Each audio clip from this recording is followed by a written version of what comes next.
দেখো এই ধরনের একটা অঙ্ক প্রায় দেয়, অর্থাৎ টি 777 হলে, এখানে হলে লিখতে ভুলে গেছি, বা যদি হয় তাহলে আর আর আর সমান সমান কত, অর্থাৎ টি সমান 777 টি টি টি ইজ টু 777, ঠিক আছে।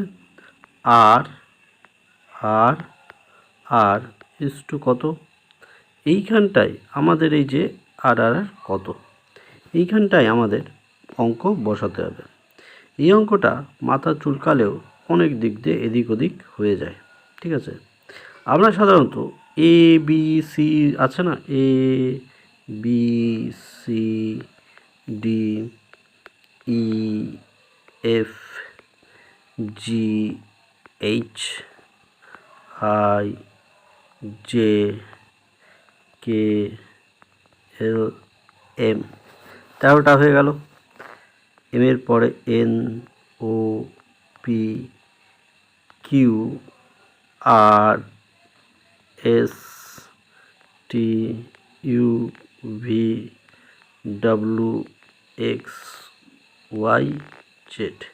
এই যে 13 13 26 হলো অপোজিটভাবে লিখে, সেই ক্ষেত্রে দেখো টি কোথায় আছে, এইখানটায় আছে টি।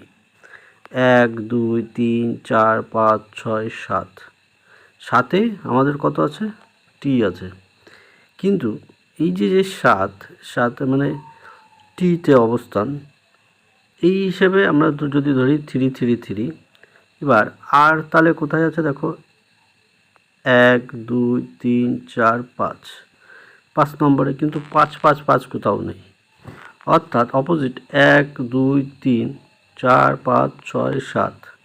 এইভাবে যদি পিছন দিক থেকে আসি তাহলে 7 হচ্ছে এটা। ঠিক একই রকমভাবে 7 8 9, 9-এ গিয়ে আর, অর্থাৎ 999, এটা হচ্ছে অপশান 3।